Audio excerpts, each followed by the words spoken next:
Hello, Ghoul Fiends. Welcome back to the Horror Ghouls podcast. I'm T, I'm Megan. and tonight we are uncovering a dark secret, one buried within the walls of an ordinary house with an extraordinary past. Some houses are never truly empty. Some secrets refuse to stay buried, and some spirits, well, they refuse to stay silent. In 2009, director Peter Cornwell brought us A Haunting in Connecticut, a film that pulls us into the terrifying story of the Campbell family and the horrors they endured inside a former funeral home. Based on a true story, what should have been a place of healing became the gateway to something dark, something that didn't want to be forgotten. So turn off the lights, get comfortable, because tonight we're stepping into a house where the dead never left. Ooh, so spooky. I have a question. Can I ask you a Mm. question? Yeah, Do you feel any kind of way when you watch a movie this is based on a true story? that is so funny. It's funny because that was a point of contention about this movie. Is But it? yeah, but I guess I kind of feel away because I feel like what part did you take that's real and what part did you take liberties with? And are you doing the original story justice? Because, you know, sometimes there are actual victims in stories that you're trying Sure. to portray. Like, when we go through this and we get to the end of this movie, I will definitely share my thoughts about this Yeah, yeah. particular story. But there are other stories that you know that there was something that went on, like, or somebody had died or whatever the case may be, and you're wondering like how much of this is just for like thrills and shits and giggles, you know? Thrills and chills. Yeah. Well, I agree with that. I agree with that. For me, when I'm watching a horror movie this is based on a true story, I immediately get stressed out. I am Mm, stressed out watching these movies because I'm like, because of course they're blockbusterizing it. Like, of course, I know that's not a real word, everyone. Okay, I get it. But it just, even the concept, like the bones of it, that if right. any of it's true, I'm like, oh no. But I definitely understand and agree with what you're saying too. Like, are there victims involved? Are people being treated with respect? Whatever, I get it. But I I I was just curious. Yeah. I will say though, if I know it's a true story, I am a little bit more interested and I'm a little Sure. bit more I'm invested in the story. And if it's something like, if we take the classic what it's called? Oh my God.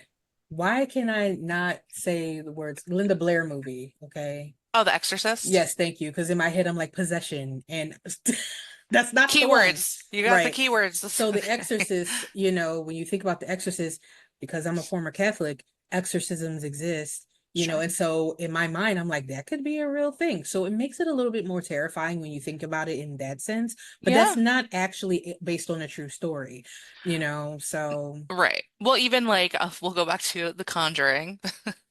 The devil made me do it. No, but the all of the Conjurings are in effect based on a true story. So yes, interesting. and Very fun interesting. fun fact that I will share early, Ed and Lorraine Warren actually were the investigators for this case, the real life case that this movie is based on. This is Did I technically know it, and let me, I'm just going to spoil this now. It's absolutely fine. I don't care. But that? if I repeat it, it's because it's in my script, people. So just think about that.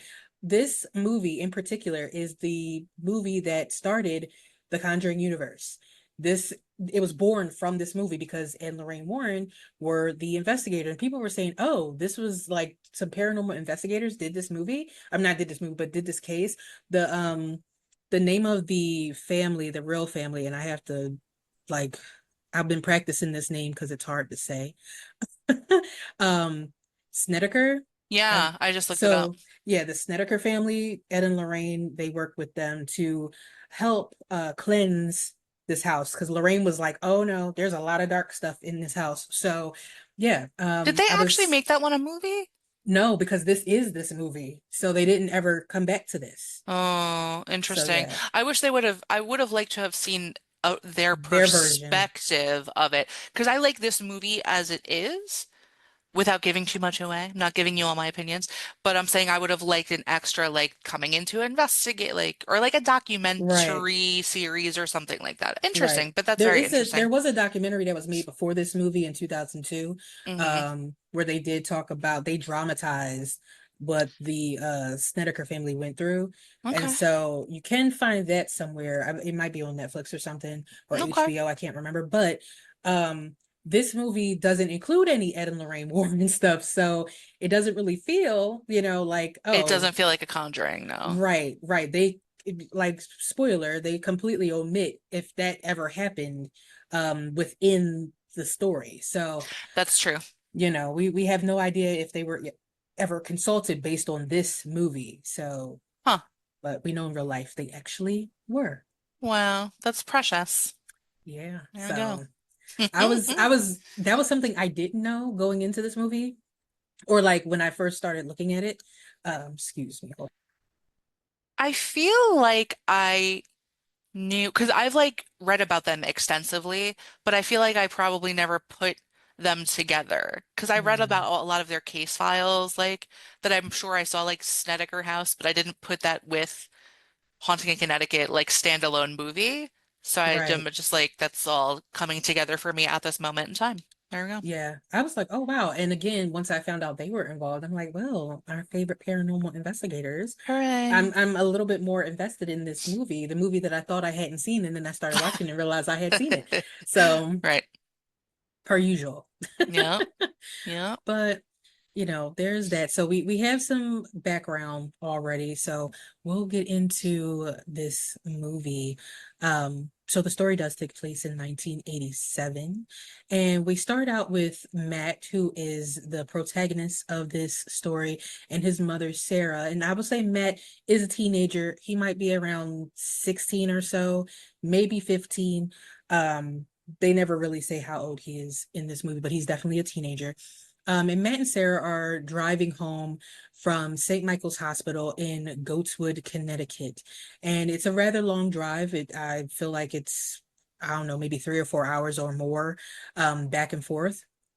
And so it's clear that this is a very long drive for both mom and son. Um, and as there are certain points that she has to pull over because Matt is sick from his treatments. And so she gets home very, very late. And during a breakfast discussion, Sarah and her husband Peter decide that it might be better to rent a house closer to the hospital. Um, and at this time, we do see that Matt has two younger siblings, Billy and Mary, and their cousin also stays there, Wendy. Never disclose why Wendy is there, but she lives with them. And so we find out also that Matt has been approved for a special study that promises to cure him of his cancer. So it's much better that they get closer to this hospital. And Sarah starts looking at different places. She's looking in the newspaper and she finds a place, and she walks up, to this house, and it's being sold by someone named Mr. Sinclair. And she walks inside the house and she's looking at it. It's a beautiful house. And she asks, like, well, look, it's dirt cheap, like, what's going on, what's the catch? And he says, well, it does have a dark past. And the camera shows you down like some basement steps, but that's as much as you get at that time. I do want to And say, just yeah. really quick, Hmm. I feel like to you and I, perhaps it's a beautiful house, but it needs a little work inside. Like, just like she's not walking in like, this is move-in ready. Like, it's like the walls are kind of like dirty. It's old. Do you know what I mean? It is, even by It's, 1987 standards, it it, looks it very is, old and run down. It's a little dirty and dusty. but So, truly beautiful. Like, if they yeah. clean that stuff up, there's so many beautiful, like, even down to like floor details, whatever. And that's something I like about old houses, but it's not like nice. Right. That's to say it Yeah. like that. It But cool. it's It's it's cool. spacious It has and character. There's a lot of yes, room. Yeah, I agree. character is the perfect word for it. It does have Character. character. Yep, Um, but it definitely is a fixer-upper. So, for sure. but so Sarah goes and she calls Peter and she's like, "Oh, I saw a house that was almost perfect, but she didn't go for it." So we then go back to her driving home with Matt after he's had his first session of this new treatment, which makes him very red and sore. He has really, really bad body aches, but he's not nauseous anymore. Thank God for that, right? Um, but seeing Matt in so much pain, midway through their drive home, Sarah turns around and calls Mr. Sinclair and says, "Give me the house." So she gets in the house, and Peter seems a little pissed off about this because they have a conversation. You can't hear what Peter's saying, but she's like, "Listen, you weren't here. I made an executive decision without you. Matt was really sick. He was hurting. He was in pain. I just needed to get him someplace so he could lay down and rest." So that's that. But immediately into this movie, and I'll say throughout the movie, and I'm not really going to mention it, there are ghosts that are clearly in this movie. If you've Hmm. ever seen the other haunting series, that was on what, Netflix or whatever, where there was like a billion ghosts all throughout the scenes if you paid attention, which is not a haunting in Connecticut clearly, but it's a different haunting series. Haunting of Hill House, Haunting Yes. of Bly Yep. Manor. Yeah, Yes, both that's of it. those. But yeah. Terrifying, by the way. The one with the lady in the Yes. lake, by the way. Woo, okay, just saying, just throwing that out there. But yeah, they're ghosts scattered all throughout. So this movie kind of has glimpses of that, and we do see that kind of right away. But Matt is already starting to have some auditory and like visual hallucinations, just a little bit. And he ventures into the basement, which looks like an old examination room. It seems a little odd, and there's a like in the back of this room, there's a glass like windows and a door that is locked, and he puts his face up against the window, and he's startled by a ghostly apparition. It's almost like you F around and you find out, because why would you do that? Uh, That should have been like the subtext of this movie. Like the tagline is fuck around and find out. So, right. yeah. But, luckily with this, he was just dreaming. Or was he? Because he Just does wake dreaming. up. He Yeah. wakes up all of a sudden, woken up by Sarah. So the next day, Sarah is cleaning up and she finds some very cursed pictures, which, by the way, and I did skip this part, in the intro of this movie, you see a bunch of pictures, and they are those old school sepia pictures where people used to have those funerals where the bodies were sitting up like they were still alive, just sleeping, Yeah. and people were sitting next to them. There was a picture of people in caskets. There was a twin brother sitting next to his dead twin brother. They were very, very creepy funeral I pictures. don't think we've Okay. ever talked about that being a thing before, but if you're listening to this and you're like, wait, what happened? That is really a thing that Real. happens back in like the Victorian era, Yeah. kind of. They would kind of have someone's last picture where even though they were deceased, they would like sit them up in a chair and dress them and sit them by their mom or whoever, and their eyes would be open and everything. And it's kind of fucked up. Like I'm just Yeah. saying. But And yeah, I mean, there are some places now that still do that, and it's a much there more are. modernized. Yes. I Oh have no. seen people who like I saw one funeral where there was a rapper. I He's saw like that. a and he was standing up like he was doing a performance and just kind of spinning around. There was another one that was sitting on a car. Um, so there are people who still do this because they want to display their loved ones in the manner that they want to remember them most. But the I still feel like pictures, that's different but than a picture. I feel oh yeah, like, yeah, yeah. yeah, yeah, okay. Yeah, I feel no, a little better about that. it's different than a picture. I mean, that's the funeral, and they're actually like filming it to a certain degree. Everybody has a Right. phone, so people are filming it, but it's not a picture. These pictures, it's like it holds something there. It's Yeah, something yeah. in these. They're very creepy. But all throughout the beginning of this movie, through the start titles, they show these pictures. So Sarah finds these cursed ass pictures. Okay, Hmm. and they have all the dead people in them. And this is while Matt is investigating an old laundry chute, like a dumbwaiter type thing. And Sarah's freaked out, so she throws all the photos away. Now, Matt was told to pick a bedroom, and Matt, being the teenager that he is, he picks the basement where he went downstairs and allegedly seen this ghost in the mirror in the window. And Sarah's like, "Ew, why would you want this?" And he was like, "Well, you told me to choose a room, but the room chose me." Which, like, no, but also, it's not a welcoming basement. Like, you think, like, oh, Mm-mm. finished basement. It's like a theater. We got like a nice rug. There's nothing No. in there. It's gross. It's It's a gross. very it's very sterile, and it's very old looking. It's very gray. It's dingy. It looks like it smells like Yeah, mildew. It's very like dark. Okay. yeah. There's not there's like one small window, and it doesn't give a lot of natural light. And so it's weird. And I even feel like he's sleeping on like a slab of rocks or something over in the corner. It doesn't feel like it's a bed at He's like, this all. is fine.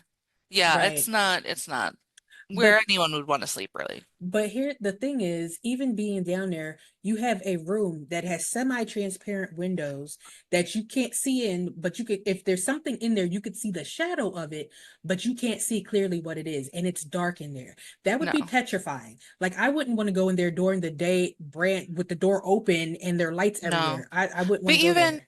like it, I feel like it's one thing if you can go in there and open it and be like, oh, this was a storage room and nothing. But if you can't get in there even to know what's in there, that's very weird to me. Yes. Like, no, Yeah. So no. no, no, thank you with that. Um, so at this point, after Matt's chosen his room, Peter arrives with Mary and Billy, Matt's younger siblings, and Wendy, the cousin. And so everybody's now here at the house. And they're going through and they're kind of picking rooms and whatnot. Sarah talks to Wendy about giving her a special room in particular. And so Sarah's then mopping the floor in Matt's room. And again, he's having a hallucination because he believes she's mopping the floor with blood. And so, he's kind of startled by that, but he gets past it and pretends like nothing's going on. Hmm. And so a little later on, he's setting the table for everyone, and he has another hallucination that makes him drop plates all over the floor. And it's almost like he had set the table, and then when he goes back, the plates are back in the cabinet, and he's like asking his mom, like, "What did you do? Like, why did you put the plates away?" She's like, "I never touched the plates," and then they magically fall onto the floor and they break. Um, and so it's at this point that we learn that the doctor will drop him from the program if he starts seeing things. And so Matt is like, "No, mom, I'm not seeing anything. It's I'm okay." fine. Right. Yeah. But it's clear that he is seeing things. It's very clear. So one night, Matt has a very, very vivid hallucination that he sees a boy and a man in the locked portion of his room. And he locks eyes with that boy, and it's almost like he's able to see what's going on as the man carves words into the body and then cuts off an eyelid. And it's just a little throwback. The word Suspiria is flashed up on the screen because it's written into the body, and that is a nod to the 70s movie Suspiria. So the director wanted to put that in. But after that is all shown, Matt wakes up suddenly and he walks over to the door for whatever reason, touches the doorknob, but burns his hand. And you can clearly see it's like burnt and bubbling. And so, of course, he and Sarah go to visit his doctor the next day, Dr. Brooks, and he brushes off this burn as non-contact dermatitis, which it does That not got look on like. my nerves. It clearly is It a looks like a burn. burn.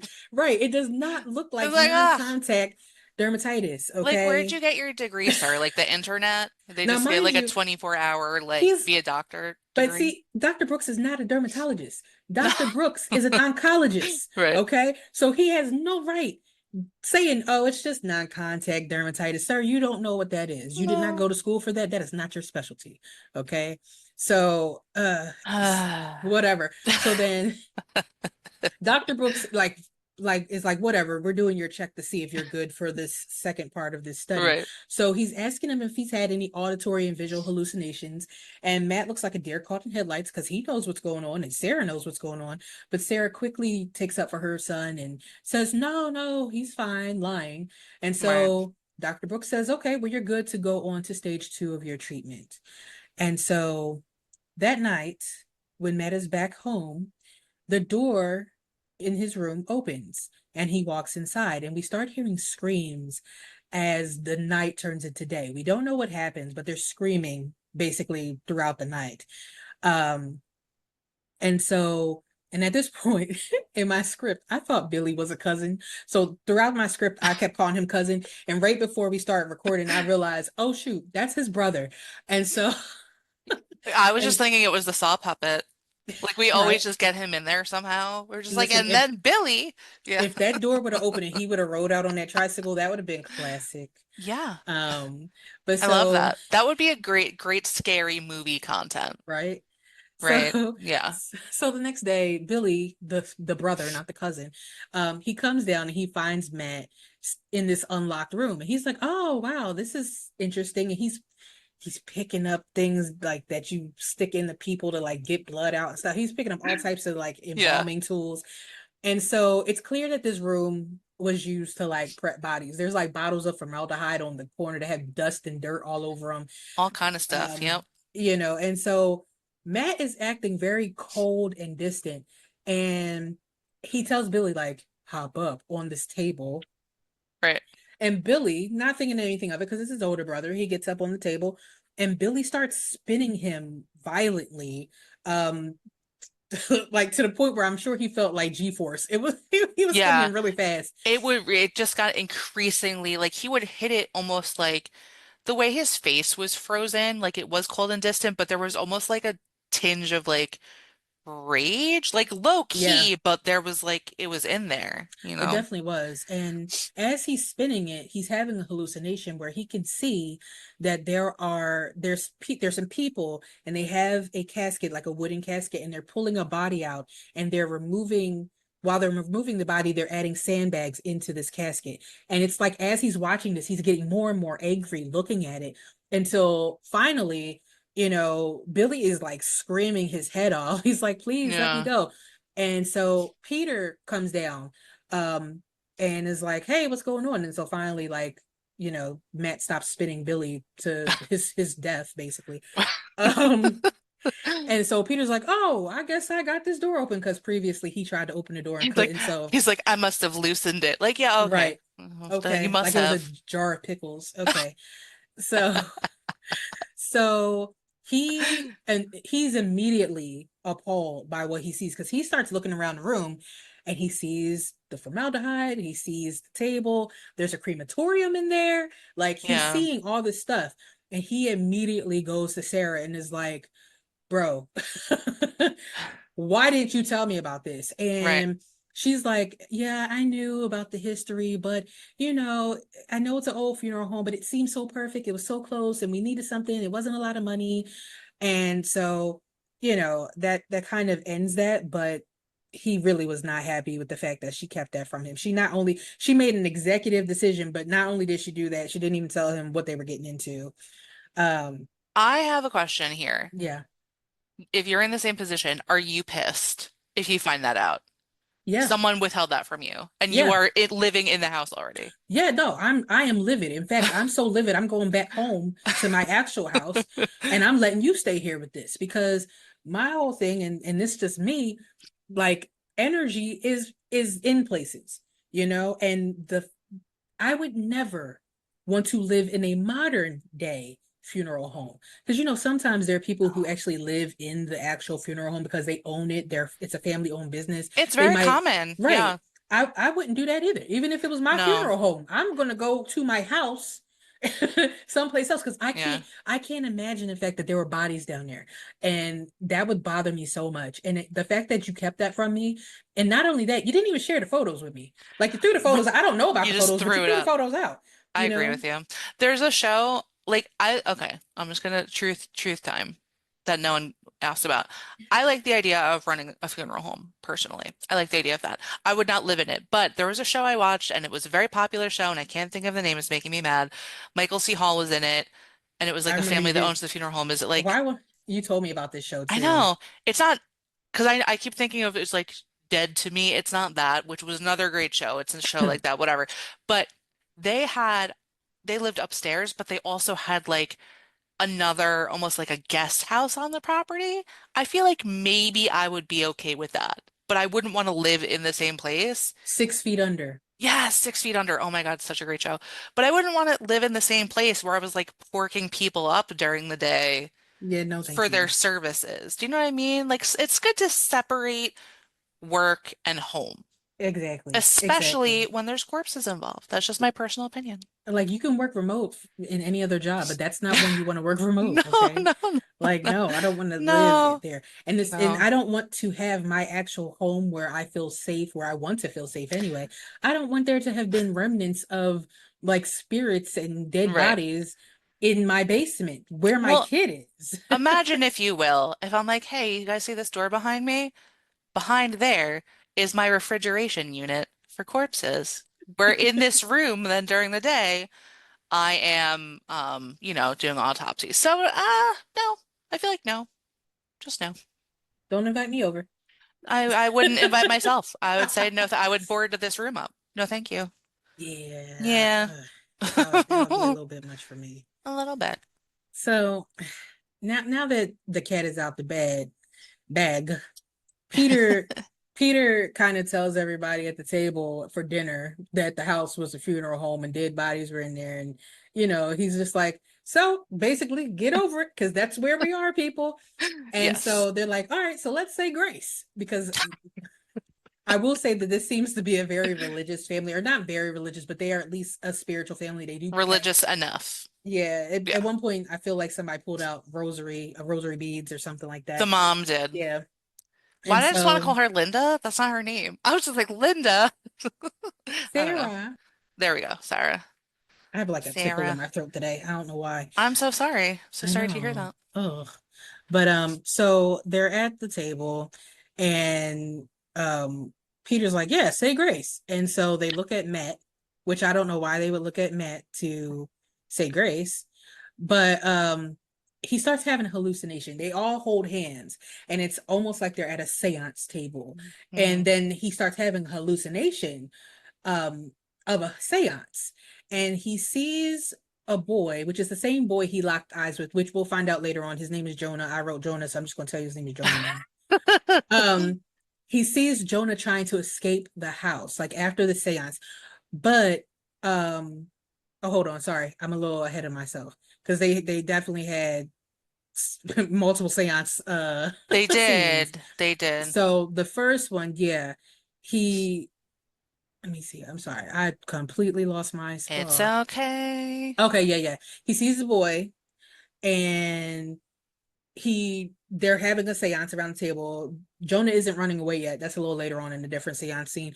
But Matt eventually breaks out of hallucination. Billy is freaked out, like, give me my hand back, because he was holding Billy's hand, like he's trying to break the bones out of it.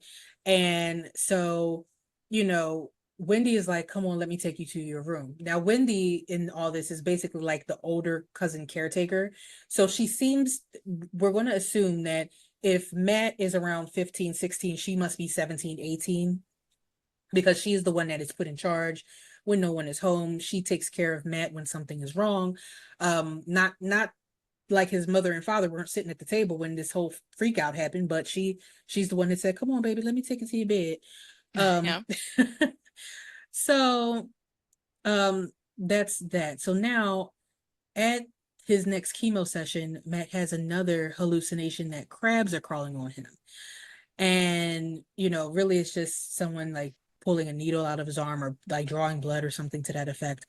But at this time, he befriends a man named Reverend Nicholas Popescu, but I might be calling him Daddy Pope. So if you hear me say Daddy Pope, because his That's who it name, is. I don't like pronouncing it. We So were debating the words like, is it Popescu, Popescu, right, Pop? And Popescu, even if it is any one of those, it doesn't roll off the tongue. It's clunky. it So, is. and it's weird. Like he's kind of handsome, but he's older, but he's sick. But it's weird. Like And funny he's enough, attractive. I'm sorry, he's attractive. I'm just gonna and say it. he looks older in this movie, but funny enough, Sarah, who's the mom, she doesn't look like she's like old. She looks like she might be like late 30s, early 40s. Yeah. Her and that man in real life who plays Daddy Pope are 6 months apart. He's only 6 months older than her.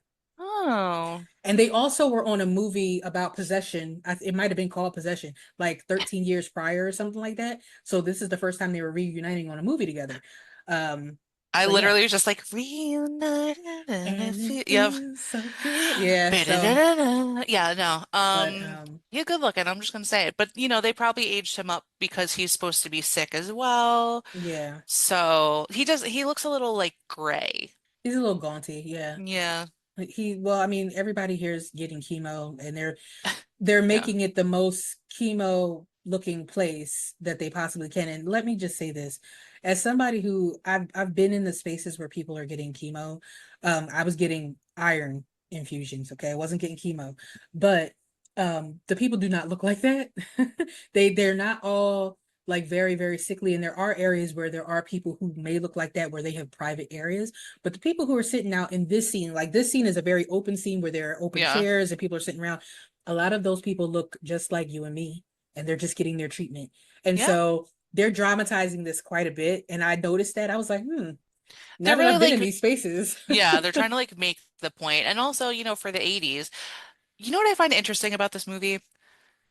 If they didn't say it was the 80s, You wouldn't think that. you wouldn't know because it's not overly No, 80s out. Like the wardrobe, the hair, the none of makeup. it. It could have been like 90s or early 2000s easily. Yep. Except for like at one point I think Matt's wearing like a brown velvet shirt, which seems like a weird outfit choice. And I didn't even Um, notice that. But for me, it was the cars. The cars do look older, the cars do, but but that's kind of they're still eh. given like 90s. In fact, there's a point that I did not make earlier because I didn't really care to make the point. But Peter has a vintage like 1960s truck that is like in It's pristine. beautiful. Yeah. It is beautiful. It is in pristine condition. Um and so you can see that juxtaposed with like the older 80s looking cars where they have like the very long bodies and the flat trunks and stuff like that. So Yeah. that's the only thing. But other than that, I honestly forget that this movie was an 87 based movie. I Right. really feel like it's like late 90s, early 2000s every time It I could was be. throughout the whole time I was watching it. I totally forgot. In fact, when you mentioned it just now, I'm like, damn, this is the 80s, isn't it? I So, remember at one point they were showing, it might have been at the beginning when they flashed. It was like 1987, and I was like, hmm yeah? yeah, when he's getting his treatment, that's when they say it's Yeah. 1987 in Connecticut, which this movie was actually shot in Canada, funny enough.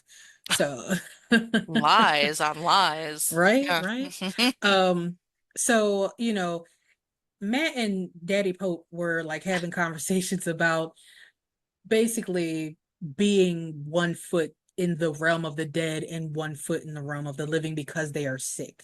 Just really And uplifting conversation. it really Yeah. was. It really, really was. And he was like quoting all the Bible verses that he could possibly quote. And he gives him his card and tells Matt to call him anytime. And I will say they never say Papa Daddy Pope's name throughout this entire movie. So that's how we don't know how to say his name because We don't know. nobody calls him by name. They say, we called him. Here he is. You get out. Like they don't ever call him by his name. You, So, sir, who are you? right. Yeah, no, it's not. So he gives Matt his card. That's that. So now we're back at the house, and Matt is playing a game of hide and seek with the two youngest, his brother and sister. Um, and he starts to have a hallucination where he sees Jonah trying to escape the house. Now, this is where the escape hallucination comes in, and he's being dragged down to the basement. And so when Matt goes down there, he sees a bunch of dead bodies. And he walks into that room that's in his basement room, and the door closes behind him, and the corpses start to come to life, like as if you couldn't see that coming. They start coming to life and they start like circling him. And he is screaming for Wendy, and Wendy comes down, Billy and Mary comes down, and the corpses are all cornering him, and he yells for them to leave him alone, only for him to open his eyes and see that it's just his family standing there. And Mary doesn't had enough, and Billy looks at him like, "Bro, you crazy? I don't want nothing to do with you." And you know, at that point, Matt is like, I need to call Daddy Pope. So he calls Daddy Pope back, and it's because he feels like that's the only person who's going to understand what he's going through. Right. And so Reverend reminds Matt that they're going through treatment and they're different from other people, and they can see both the living and the dead that are all around us at all times. So if you're sitting at home right now, there's two dead people right behind you watching. Just so you know, at least two. All right. There might be more, but there's at least two. Maybe. Um, I want to revisit really quick. I know you said, there are throughout this ghosts popping up here and there. Mm-hmm. There's two in particular that I just want to mention because they freak me out so much. I've mentioned before, and I'm going to mention again throughout the entire life of this podcast, when someone is standing in the dark with an angled, crooked neck, I don't like that. It's not a thing that I like, and that's something that happens here. Um, it's something that's burned into my memory from when I've seen this movie before. Um, he's a few times this crooked neck child around, right? The other one is the littlest girl. What's her name again? Mary? Mary, yes. She's playing with her dollhouse.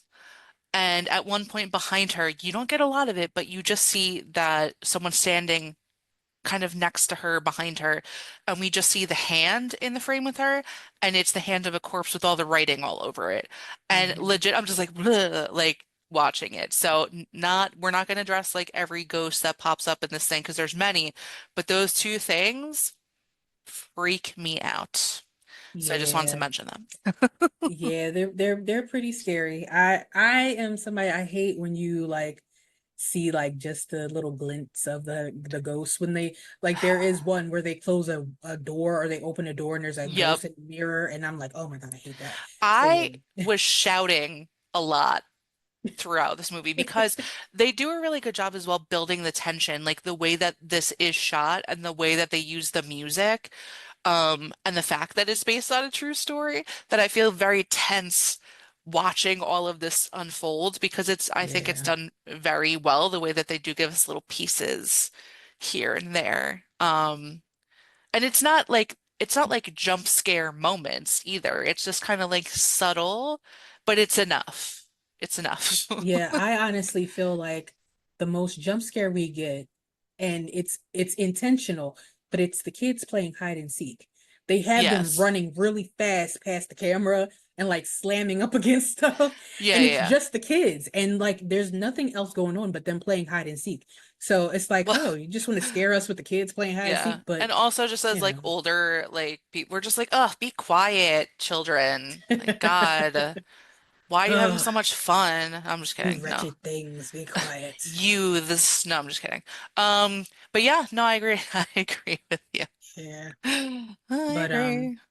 so that night Sarah takes the kids, Wendy, out for a movie, because they are all sick of Matt and they don't want to be around Matt. So, Sick to death of Matt. Yes. right, take him out. Oh, by the way, I haven't mentioned Peter a lot because Peter does work in their other town that's 3 to 4 hours away. So he only comes on the weekend. So he's a weekender. Okay. Right. So during the week, it's just Sarah and Wendy basically taking care of the kids. So Sarah takes them out. And while they're out, a ghost with a burned face appears to Matt. And Matt is like, he's like sick of this. He puffs his chest up and he's like, what do you want? Yeah. And so when they actually come home, they find Matt in the kitchen, or he's maybe in a dining room actually.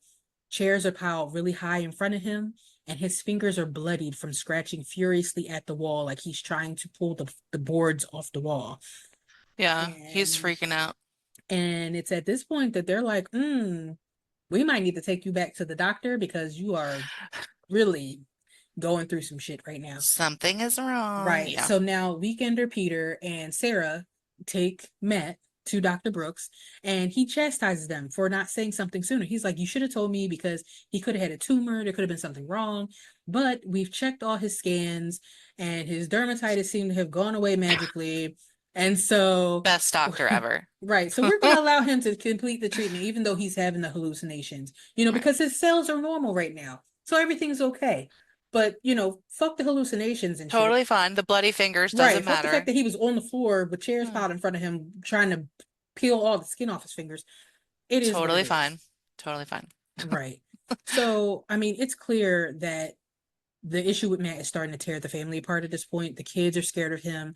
Peter is a former alcoholic and a cheater, apparently. And he almost went to the bar for a drink, but he decided not to. In order to pay bills, he sold that pristine truck that he had. And Sarah's like, well, why would you do that? And he's like, the bills got to get paid somehow. And you can tell that they're starting to have a little bit of a Yeah. drift between them. He's There's not certainly happy. tension. Yeah, he's not happy with her. And Sarah's trying to keep everybody and everything together, but she starts to feel guilty and afraid that the treatment isn't going to be enough to save her son. Peter is back at his other house looking at old pictures of Matt, trying to find some happiness in the memories of better times. And like I said, this family is really slowly starting to fall apart. Yeah. So during another game of hide and seek with Wendy this time because they don't want to play with Matt. No, Wendy, he's getting Wendy, weird. Wendy is like, go play with Matt as Matt walked in, and Matt was like, who wants to play with me? Real I creepy, was like, like, never mind. right? And so Wendy was like, it's cool, I got it, I got it. So she's like, go play. Billy, Willy Wonka. right? That was Billy goes to hide in that old laundry chute that we talked about, Matt looking at earlier, the dumbwaiter, yeah. and Mary discovers the attic. And so during this time, it's like two different things going on. We're switching back and forth between Billy and the dumbwaiter and Mary in the attic. And at the same time, Billy realizes he's not in the dumbwaiter alone because there is a ghost sitting behind him in this very small space. I don't know where Ugh. he is, like how that ghost is just sitting here, but he's Right. right behind him, like right here. And he Ugh. starts freaking out, saying, "Get me out of here," because he can't open the door. Is that the same as the basement ghost? I couldn't tell. Yes, Okay. yes. So, Every time you see this ghost, for the like most the part, outline, yeah. it's the same. If you see the burnt face, if you see the outline, if it seems like it's in shadow, it's all the same It's ghost. the same one. But the ghost with the writing is not the same ghost. Yeah, right. Yeah. So I started calling him Crispy Basement Boy in my notes just to differentiate him. But I wasn't sure in that scene just because I just saw like his outline, like I didn't Yeah. see, but the Crispy Basement Boy is the same boy with the crooked neck and the bad posture. It's just to Yes. tie that together. But not the Yeah. handwriting weird like corpsey Right. And ghost. and so since Billy is being haunted by a ghost, I assumed that Mary was going to be too, but no, Mary falls through the floor and her leg gets caught in the floor. So she doesn't fall completely through, but she falls through like almost like a drop ceiling, but a drop floor. Yeah, Um and so with this, Matt Matt not being weird runs up. Well, first, let's say this. Wendy goes and gets what you call Billy first because he's screaming his head off. And as soon as pulls him out of the dumbwaiter, we then hear Mary screaming. And at this right. point, her and Matt and Billy all run up and see that she's stuck in the floor. So they carefully pull her out of the floor. And now Wendy finds some more photos and a box of stuff. And they pull everything out. And it's old photographs from the funeral home, and it has images of Jonah. And Matt, he says, like, I've seen this boy before. And Wendy's like, get out of here. And he's like, no, really, like, I've seen this boy before. And so it's funny because he was like, I wish we could like find out more about this house. And in one of the funniest parts of this movie, Wendy was like, there are these ancient places that you could go to where you can find information that's like hidden. It's called a library. I was like, that's so cute. I love it. Um, so they go to the library to research more about the past. And Wendy, being the historian that she is, finds all this stuff up about the house and about the doctor, which I haven't written his name down yet in my script, so I'll say it later on. Because Dr. Aikman. Yes. So Like Clay Aikman, but no relation. yes. In fact, he might not even be a doctor. I was saying doctor, but his name is Ramsey Aikman. I don't know if he was a doctor, but he was a mortician. He acted like a He doctor. did. He He did. just like the doctor who was dismissing the dermatitis, the burn as the dermatitis. They're Right. the same amount of doctor. Exactly. Yes. And so, they find out all this information, and it's very, very interesting and a little scary. So Matt begins behaving erratically and experiences intense, painful visions of the past. Um, and Ramsey Aikman, the owner of the mortuary they're living in, he conducted illegal necromantic experiments using Jonah, his assistant, to channel spirits. And he discovered how to amplify these seances through ectoplasm. And it's not the ectoplasm you might think, where we're calling Ghostbusters. Um, I wish. they specifically said it is a mysterious protoplasmic substance that streams out of the body of mediums, and it comes out of every orifice. They said like out your eyes, your ears, your nose, your mouth, and sometimes your bottom half, whichever hole you want to think about. Okay. I'm all set. I don't need that in my life, you know? Yeah, it's a bit No. much. It's a bit Imagine much. signing up for that. They're like, well, this is all going to happen to you. And you're like, okay, I'll do it. No, no, that's Right. okay. And so they research and find out that after one seance, Aikman and everyone were found dead, everyone but Jonah. And Jonah vanished and was never seen again. And so just a little fun fact here. If you've ever seen the the cover of this movie or the art for this movie, there's a picture of the character Jonah with the ectoplasm coming out of his mouth. Okay. And so that's like one of the most famous scenes from like the trailers and stuff. Hmm. And at the time this movie came out, which is 2009, it was believed that these were real, that there were real photos of ectoplasm shown in this movie. However, that has been debunked, and today it is believed to have been regurgitated cheesecloth, Ew. which is gross. I don't know why specifically regurgitated Wait, cheesecloth. so they regurgitated their own props? Is that what you're saying to me? I I I think that because it wasn't completely clear on whether they were regurgitating the props or if when they showed actual older pictures, like Oh my they God. were putting cheesecloth down mediums' mouths and they They were just just like, regurgitating okay. it. Because I'm picturing like on the set where they're like, hey, props guy, come here. I need you to eat this. Come here. Right, And then throw it up. Like, right. what? Like and like the fact that it literally said regurgitated, I'm like, are you kidding me?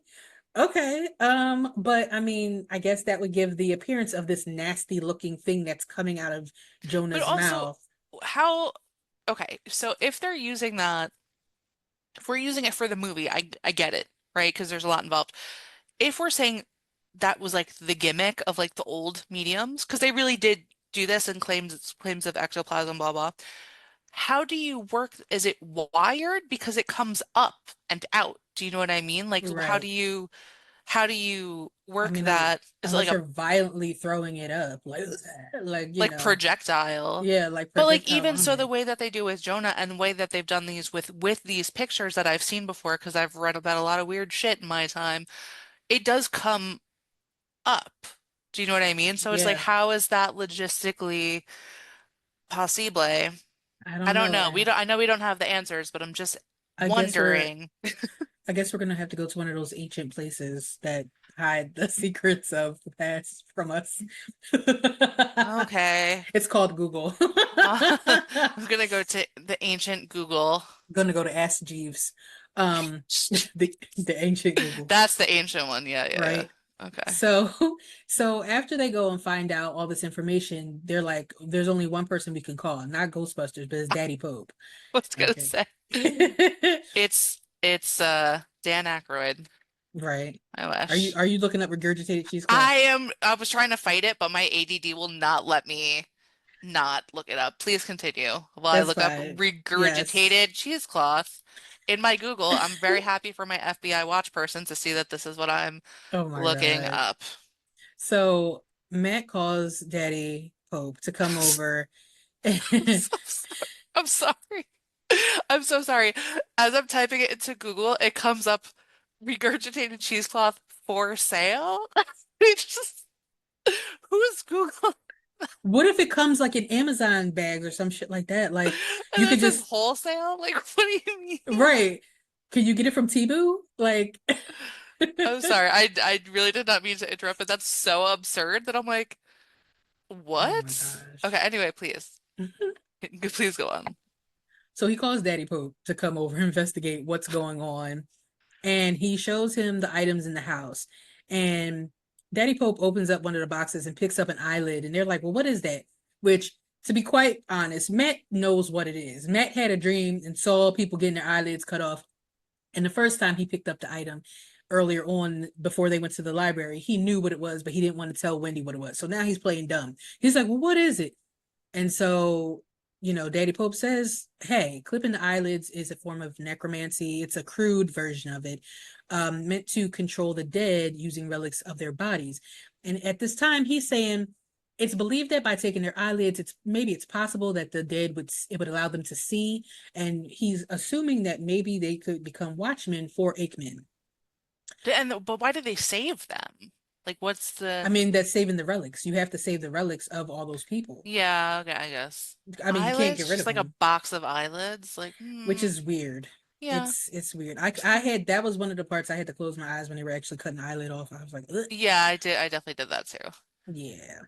So Daddy Pope also says that Jonah was used to amplify these spirits. So, he was an unwilling participant in all this, but he was an amplifier because he was a medium. So at this point, Daddy's like, look, we should pray. And as they all join hands, Matt has another very violent hallucination of Jonah with the ectoplasm coming out of his mouth, or the regurgitated cheesecloth, we now know, coming out of his mouth and into the air. Right. And just, as it looks like the ectoplasm explodes from Jonah's mouth like a ball of fire, Matt comes to. And Sarah, who apparently was in the house the whole time, who didn't realize that somebody was in her house talking to her son and her niece, runs in, or her cousin. It could be her cousin too. That could be her like second cousin. Who knows? But Certainly. she's surprised to see a stranger, and she's like, "Get out, get out!" She doesn't even want to hear what he has to say, and clearly you can see that Doctor Pope, Doctor Pope, Daddy Pope, is kind of like, he seems very sickly. He's like, Yeah. I'm just here to tell you that there's some dark energy in your house. I You felt should really bad for do him, something. but I did it too. was super weird though, because he's just like, I'm just here because your house is haunted. And she's like, what do you mean, get the fuck Right? out? Like, to be quite honest, if I were Sarah, first of all, I'd know where my kids were and I would know Right, who they're bringing to my house. But if I come in and I just see this man standing there when I heard Matt screaming to holy hell, right, and I'm like, who the fuck are you? And he's like, your house, it's dark energy in here, it's haunted, blah blah blah. I'm gonna be like, I don't know who you are, but you creeping me out too. You must be haunted. You better get your ass out. Get right. out.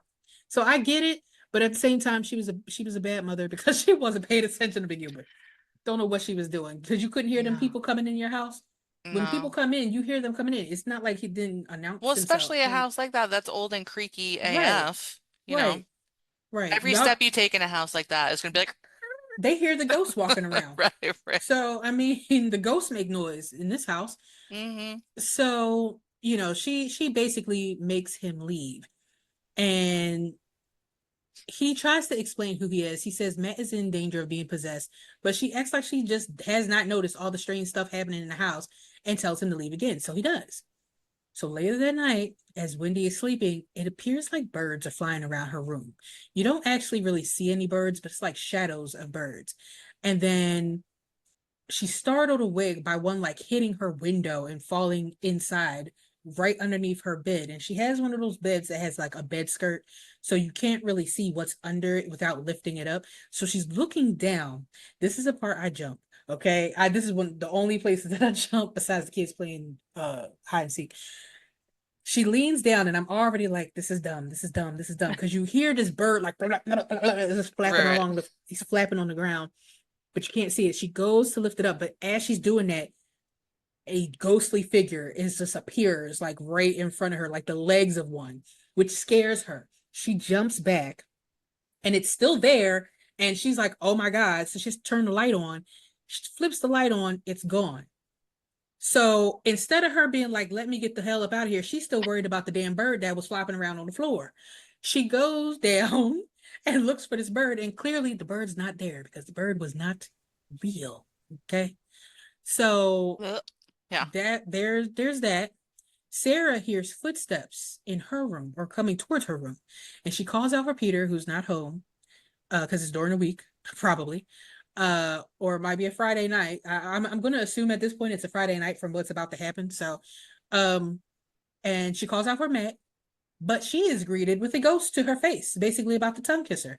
Because he comes up right here, and she has a light on. She had a small light on, and the Yeah. ghost pops up in her face. She jumps out of the bed and flips on the overhead light, and the ghost disappears. Um, and so there's that. Even Now, just like reliving this right now, I'm getting chills because this movie, like I said, it freaks me out. It freaks me out yeah. a little bit. Yeah.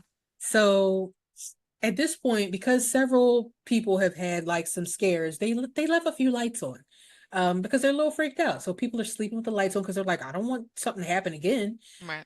So Peter, which I'm assuming this is why I'm assuming it's a Friday night because he's not here during the week.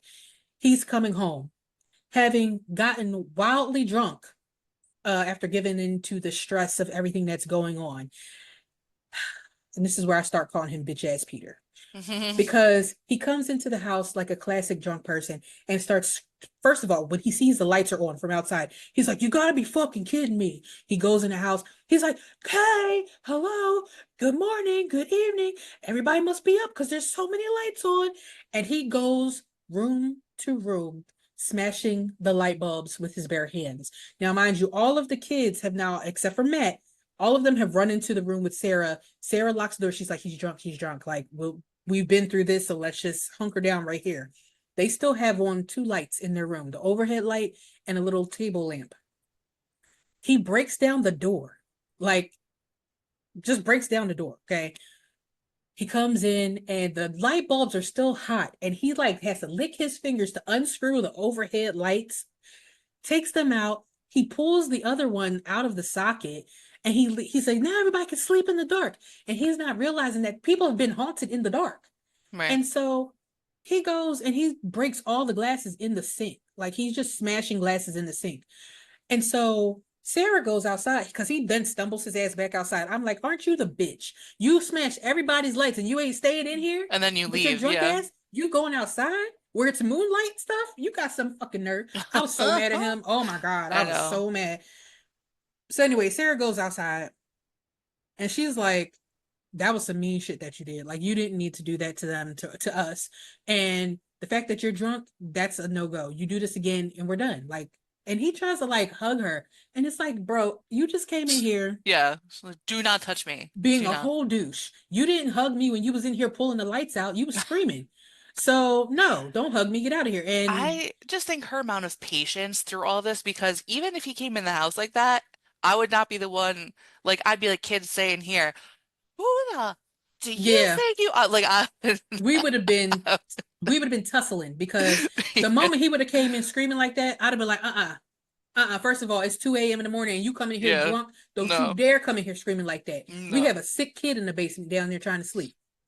That would have right. been my first thing. Two, we have two young kids that seem to be under the age of 10. So no, you better stop that. And we Yeah, still got our cousin up in here who don't need to see your foolishness. no, for real. And And not for nothing, now you gotta pay for all new light bulbs, and now right, all the ghosts are gonna come out too. So you're major right, defect. because you haven't been here during the week to see the damn ghosts. You've been at No. home And playing your she, guitar. yo, she just Okay. goes out so calm though. She's like, that really wasn't very nice. I'm like, really? That's all you Right? got for him? That's all you got? Like Okay. the way I described how she came out was much more hostile than what she actually did. I Cause just, I think that when people live with that, right? When they know that like you're supposed to kind of like gray rock those people, right. you know? Um, and for those of you who've never dealt with addicts of any kind, that's kind of like you're supposed to just not give them anything to engage with. Like, don't engage with them, don't give them a reason to engage, but just like, I don't know, for me, I couldn't let it go. I don't think I'd be able to quietly be like, okay, well, just maybe next tomorrow will be better. Like, I don't, Yeah, I no. don't think I could I do would be that. the same way because when you give into it, you're escalating the situation. And so you're only going to make it worse because that person could be in a moment where they're going to escalate right back. It I would might have made not it worse. right, and I it might would not have be made the it situation where you worse. yell at them back and they feel like, "Oh no, I should have did that because they're yelling at me now." Like, no. You yell at No, them and they're going it to go does. right back at you. It So does escalate it I, 100%. I'm an escalator. Okay, you might as well get on me and ride me up to the next level because I'm an escalator. I'm not Yeah, gonna take that. I can't. Like no. in my advanced age at this point, I'm not taking that. Advanced age. Like Okay. you're 80 years old. Yes. If you're 80 years old, you look amazing. Like Thank you you. have discovered the secret of life. Thank you. Like, It's well, snail mucin. I just in collagen and colostrum. you're Colostrum. you're Okay. doing a great job. Like whatever you're doing. Wow. So so wait, my literal thing that I wrote about him, I said Yes. not realizing.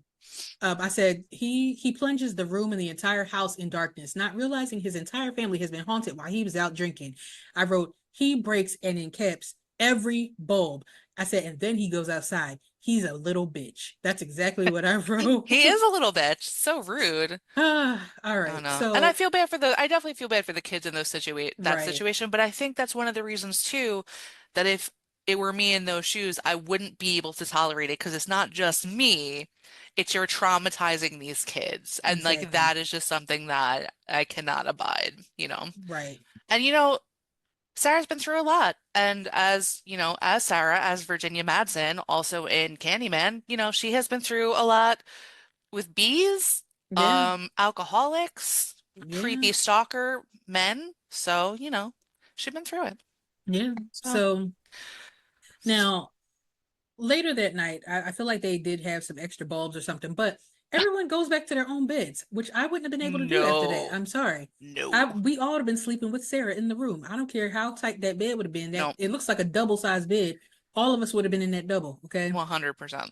So at some point the house begins to fully malfunction, like the electricity from the sockets with the empty bulbs starts like coming out, Yeah. or the empty sockets. Radios and TVs start blasting with static throughout the house. Now Wendy and the kids, including Matt, because at this point Matt is up. Now you know some shit going on, and Matt's up. Matt is up, and they're all back in Sarah's room, and they're huddled together as the house continues to like flicker and sputter, and it's like it's having some type of convulsion. The house is just having a convulsion. Sure So is. Sarah calls Daddy Pope herself this time, because he did give her a card too. He had given Matt a card, but he also gave her On a card his when he was way, where right. she was kicking his ass out the door. He's like, "Here's my card." Like, Right. He was like, since you're going to need this later, call me. And call so, me, I'm lonely. right. Yeah, no. So she she calls him, and he at this point he seems like he's dying, like he's really sick at this point. Yeah. And she's like, "Are you okay?" He's like, "I'm basically in the best state to deal with this because, again, like he said, the sicker you are, the closer you are to death, the more you can see and deal with these The, beings because you see them." And so he's like, "I'm in the best place." So he begins searching for where the death occurred of whatever's haunting the house. And I, at this point, I can only imagine that he's actually talking to Jonah, because he doesn't mention who he's talking to, but it seems like he's talking to one person or talking about one person. And so he says that a house with a trapped soul isn't necessarily haunted, but it's possessed. So the whole house is possessed by whatever's going on. So Pope and Sarah go down to the basement where Matt is sleeping, but he's having a nightmare. It seems like he's having some type of nightmare, which is probably he's having some type of sleep hallucination. But Daddy Pope instantly sees whatever is down there, but Sarah can't because she's healthy and her feet are firmly planted in the world of the living. So she has no idea that there's like stuff going around her.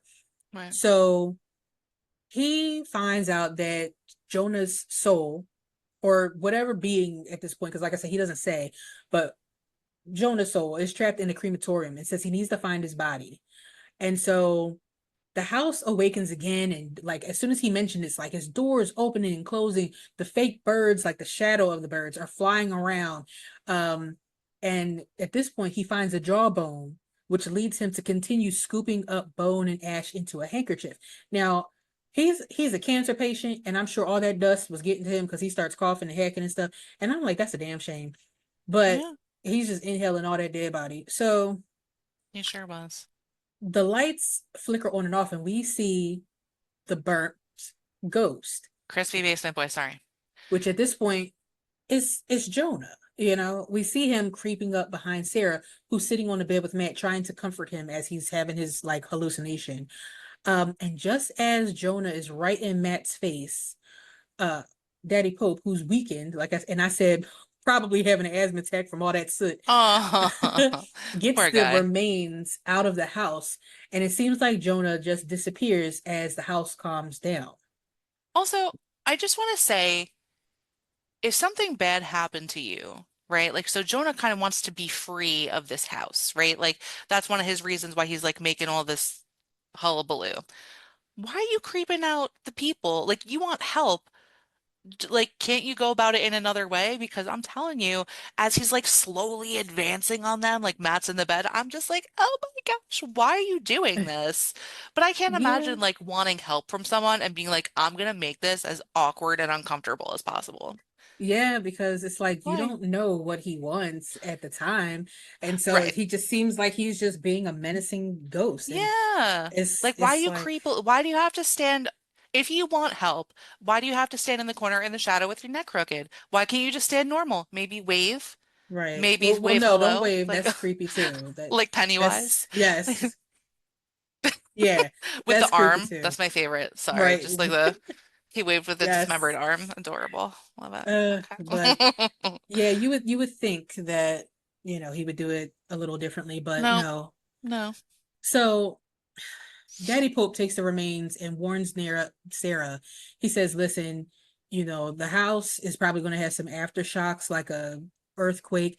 They may happen for a day or two, but it should calm down." However, Matt in his room still sees Jonah, who is now outside the basement window, because I'm assuming since Daddy Pope has taken his body out of the house, his dust, his soot, he's now outside the house, so he's not in there anymore.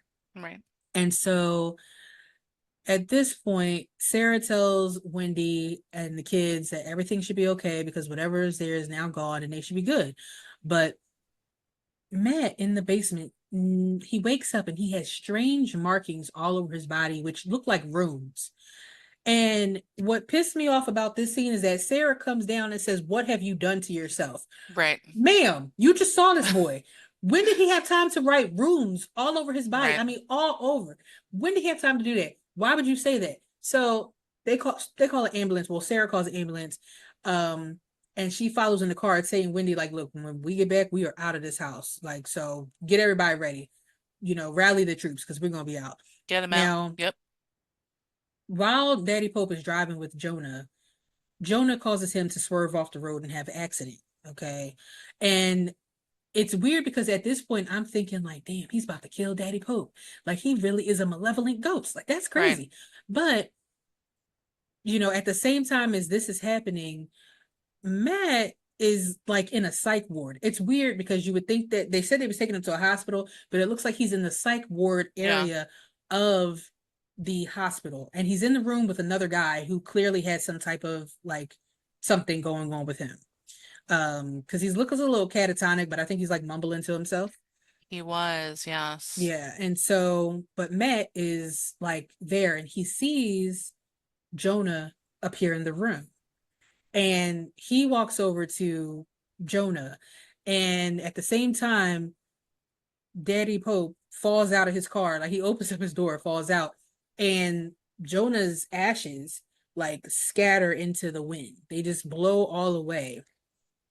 And mind you, I forgot to mention this in the car because before all this happened, because remember, Daddy Pope is also someone who can see the dead. Jonah connects with not only him but Matt at the same time, basically, because I guess he's in two places at once, which I don't know how that's happening.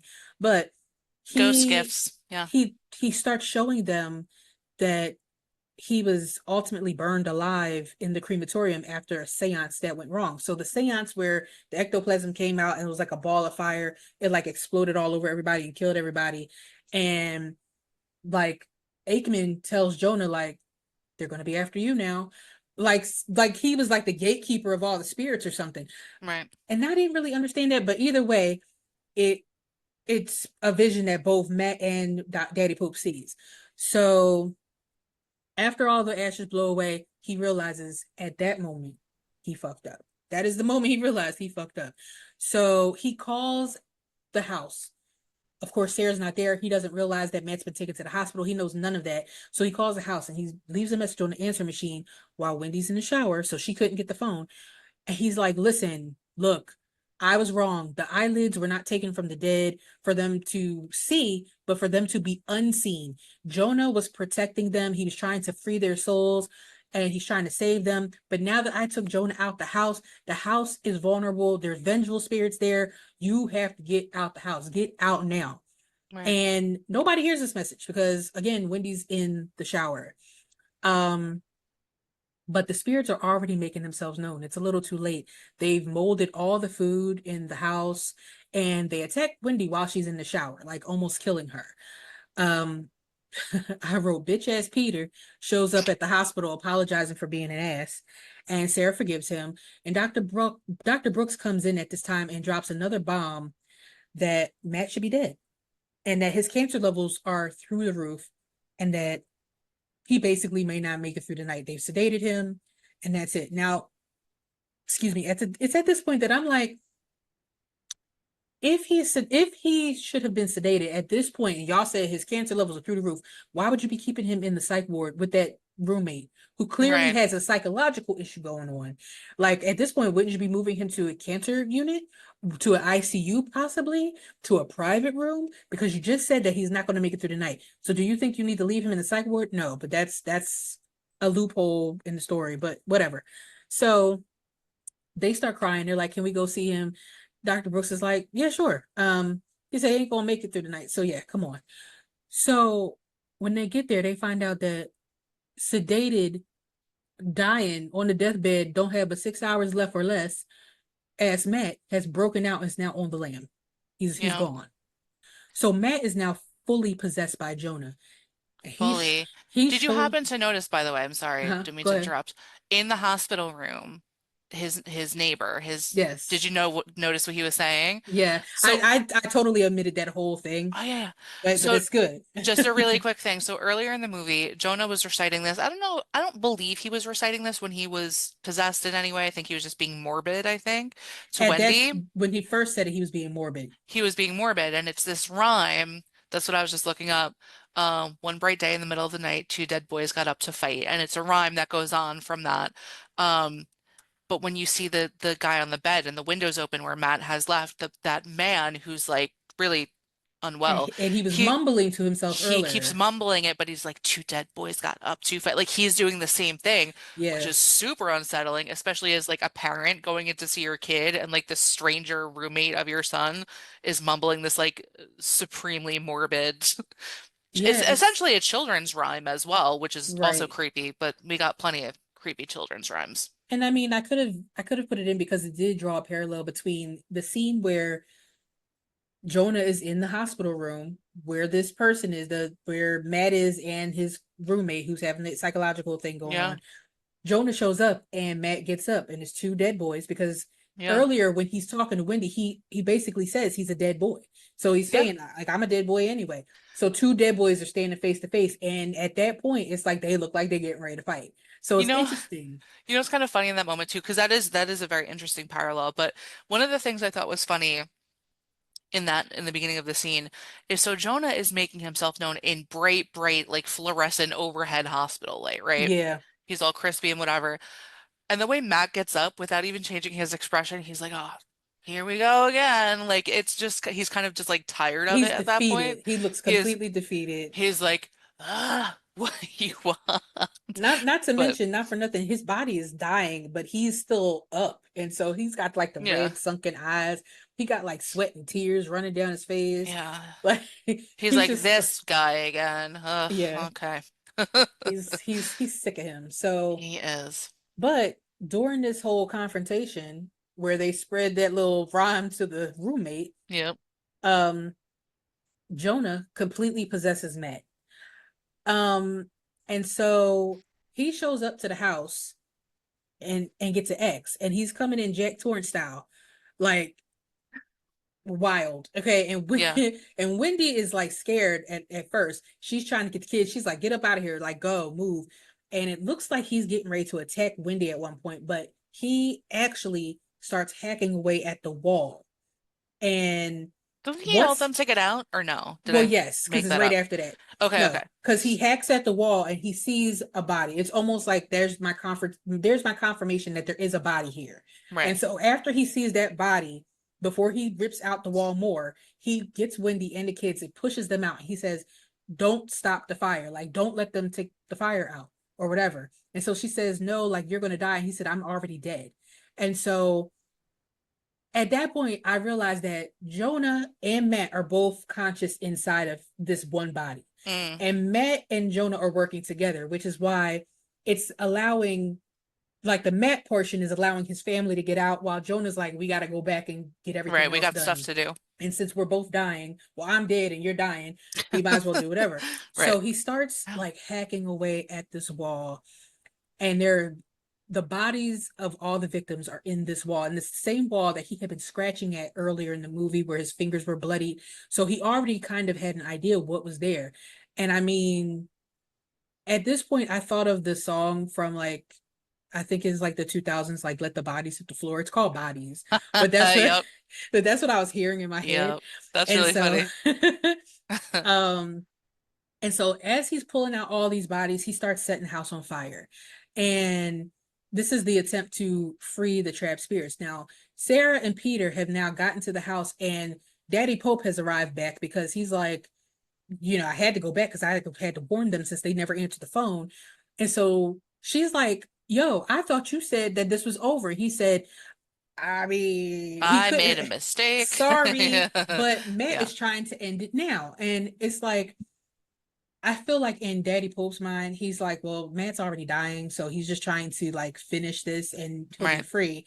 But Sarah and Peter are like, that's my kid. So Sarah tries to run in, but the firefighters stop her.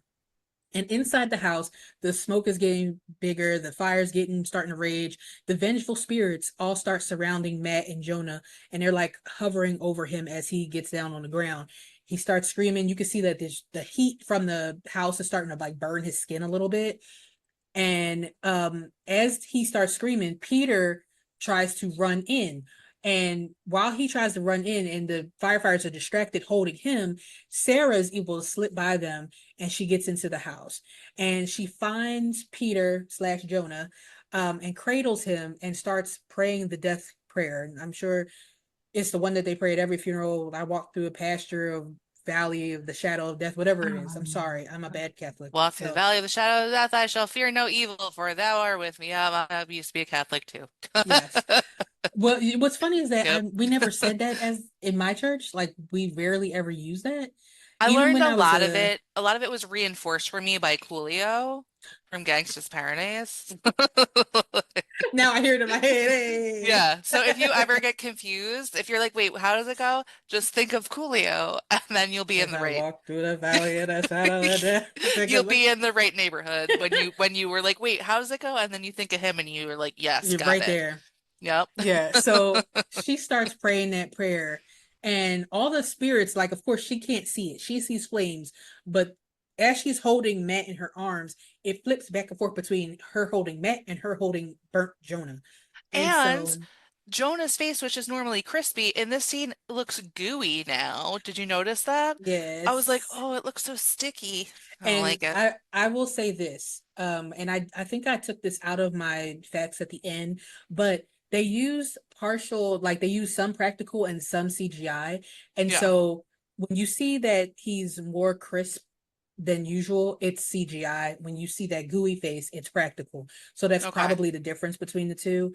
Yep. Um, but yeah, it's interesting that they said they used a mix of a blend Mm, of both because it's good, it's seamless, like you really don't pay attention to it. mm-mm. Um, They did good.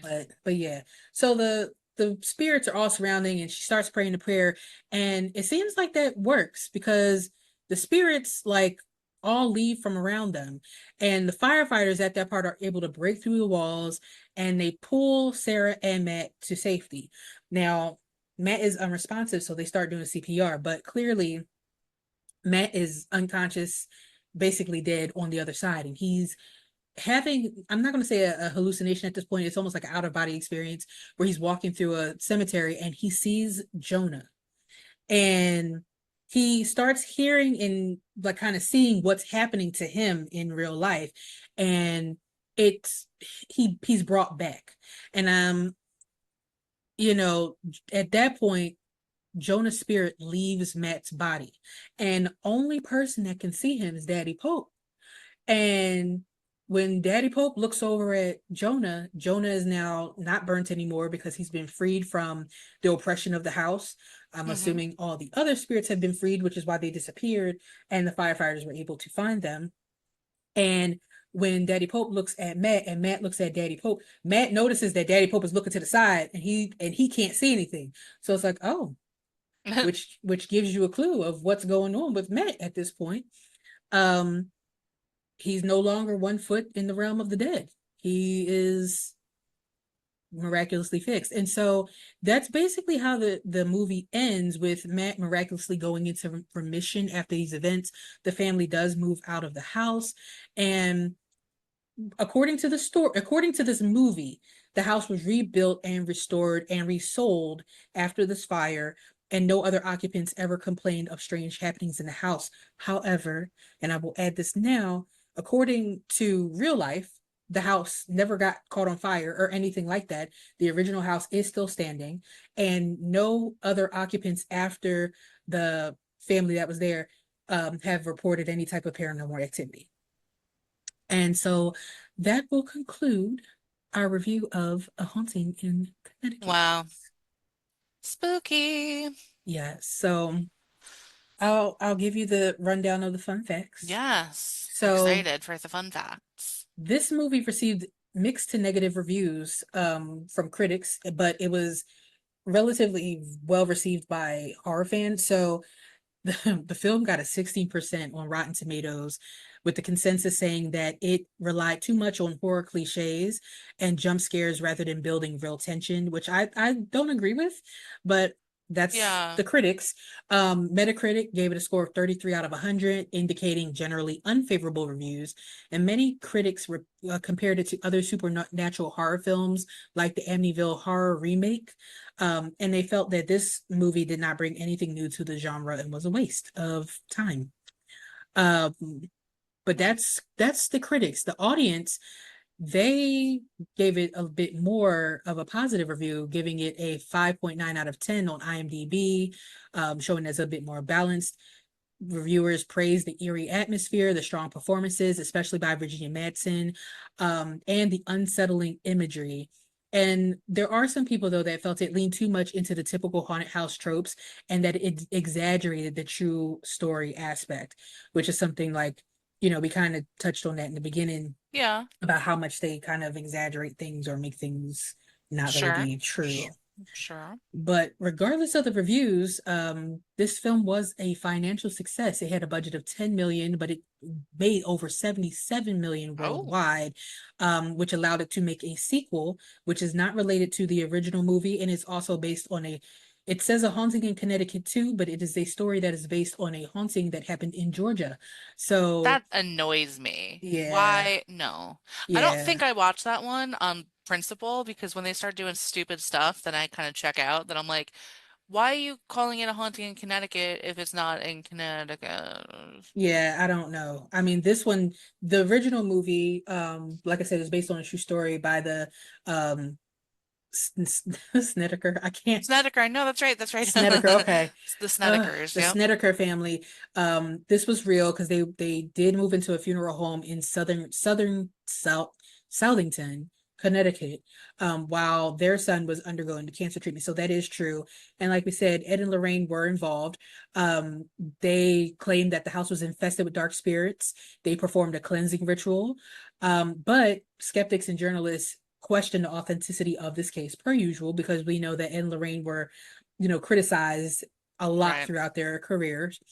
Um, Anyone like this you kind of find like that is pretty much it's always like it was a hoax, whether it's Amityville or any kind of haunted house that it gets any kind of publicity is it kind of right. comes up. So whether it is or not, we can never really know for sure, but That is it's true. it's very common for that to be. That is true. Now, the one thing that they did take liberties with is that there was no Jonah in the original Haunting. That is a character that was added to this. Um, I told you that already. It was filmed in Canada, in Manitoba, Canada. The documentary, it was a Discovery Channel documentary called A Haunting in Connecticut, was released in 2002 and had the dramatized reenactments of the Snedeker family's claims. So it Hmm. actually does have them, but whatever.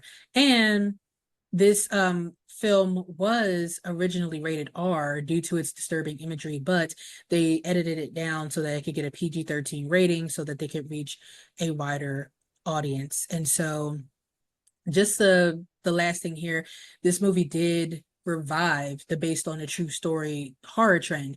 So, following the success of the Amityville Horror remake in 2005, The Exorcism of Emily Rose in 2005, and Paranormal Activity in 2007, this movie contributed to the mid to late 2000s boom of supernatural horror films Sure. claiming to be based on real events. Because all of those, we know the Amityville Horror was based on a real event. The Exorcism of Emily Rose, which I have seen, does claim to be based on a real event.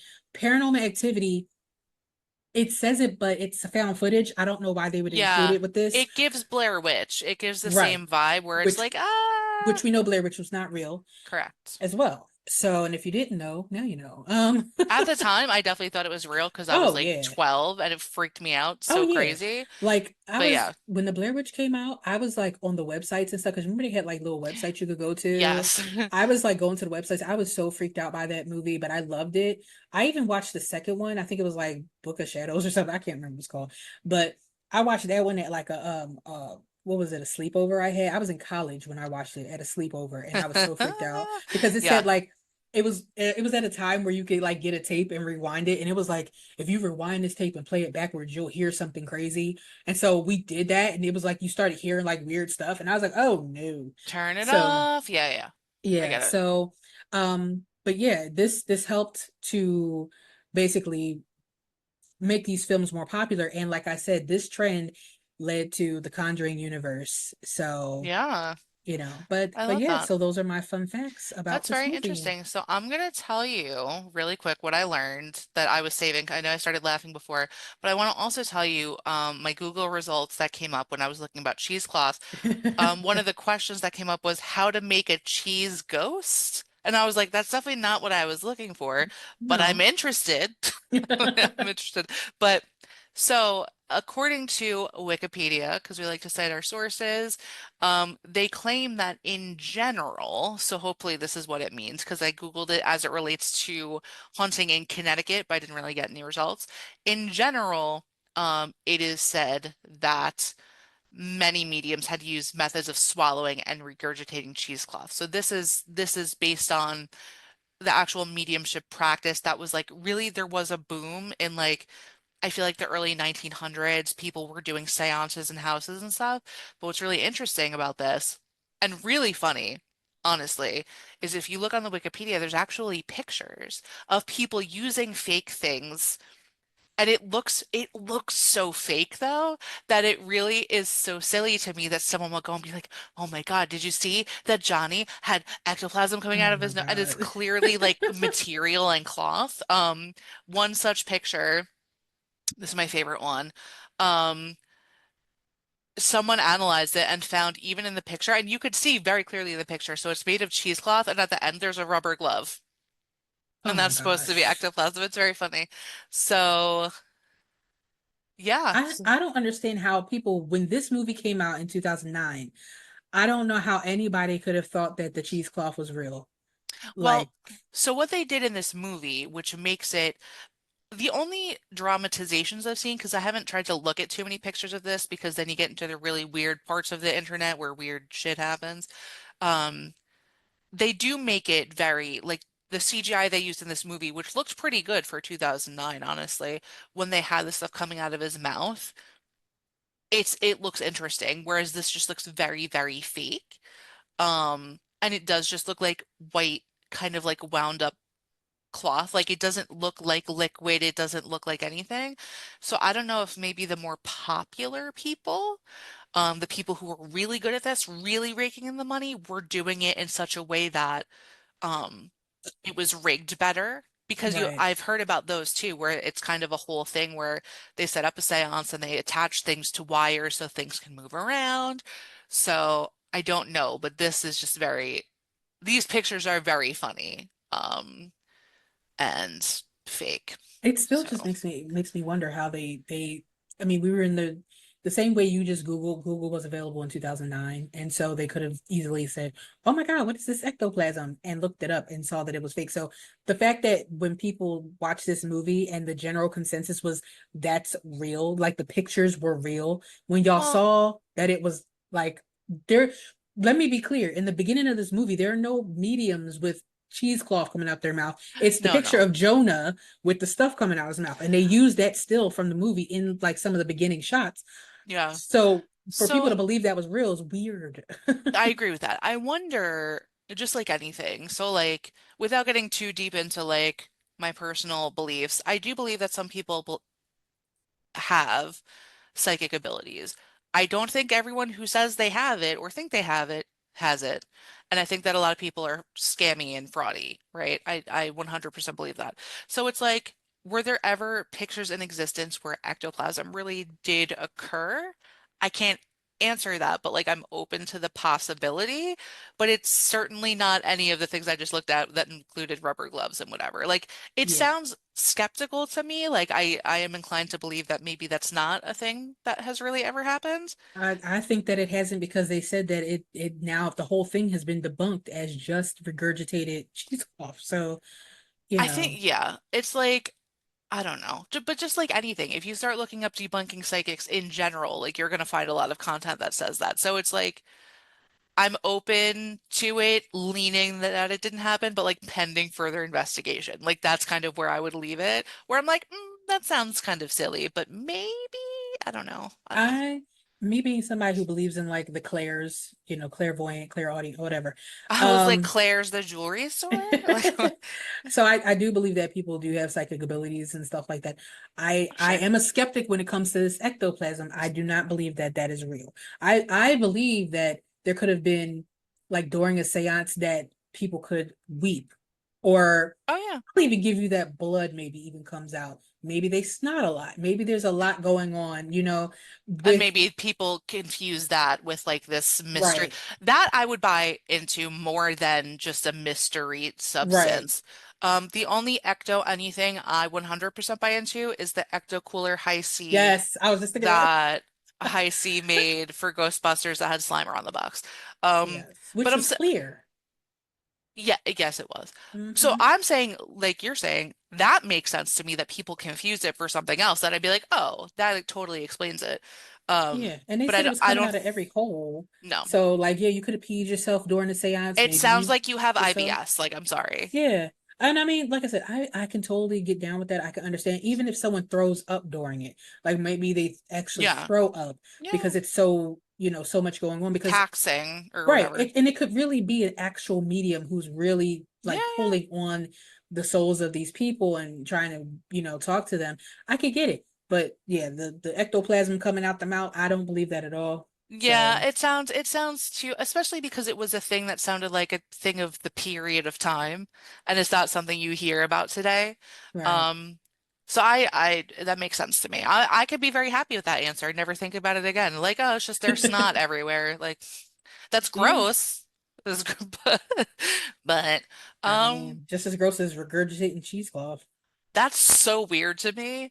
That like all the extra effort, like, oh, we got a seance at 8. Make sure you regurgitate all the Right. cheesecloth, And or like you eat it now, or like are whatever. you sitting there heaving like a cat? Like you're doing You a got a seance and you're holding hairball. hands and you're like, Or like, do you eat it right before? But then like, how do you even speak to people? They're like, no, no, don't talk to Sally right now. She's in the zone.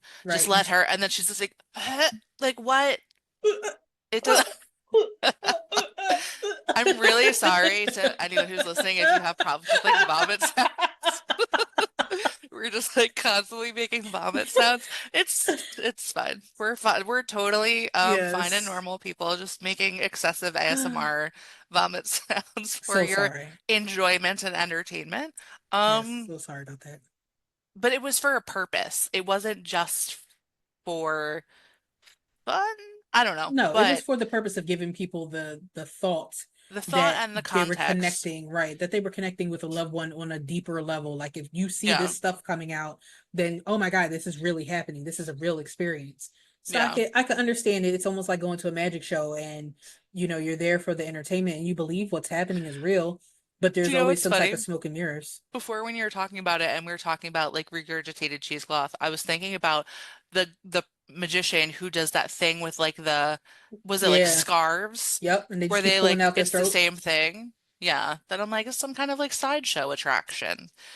And Um, I've seen that they say like they don't have a gag reflex when they do stuff like that, or like the people who do the sword swallowing, like Yeah, it's something they have to like work on. I actually had a cousin who actually traveled with a sideshow, which is sounds so cool kind of to have that experience. Like, yes, once I ran away with the sideshow and I swallowed swords and I ate fire and I was the spider girl and whatever the hell else they do. But yeah, it's crazy. But yeah, no, I thought this was an interesting movie. It's interesting because when I was doing my just kind of quick research about it, I saw that same thing about how it wasn't necessarily well reviewed, and I was like, I find this to be a solid movie, and I'm a person that to a point I like the tropes, but it's hard to make this movie without going into the tropes because it is a movie about a haunted house. So it's like, how much can you reinvent that? But also there were pieces of it that were original at the same time. Right. So I don't agree with those reviews either. And I don't know. I thought it was pretty well done. I feel like I've never seen the actor who played Matt in anything else ever again, though. Was he just like over it? Like what? Yeah, I haven't He seen him in said that anything else was either. enough for me. I'm actually gonna look that up right now.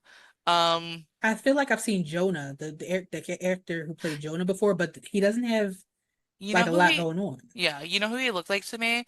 At points, he looked to me like Carl from The Walking Dead. He does. He does, right? Like he was older, but he looked like Carl from The Walking Dead. So let's see. Haunting in Connecticut. Boop, boop, boop. Not looking up cheesecloth anymore. That's a thing that has um happened. Oh, he looks like a pirate douchebag. No, I've seen Did his you picture look him up? now. I Yeah. like that I said pirate douchebag, which is so specific, and you're like, I know.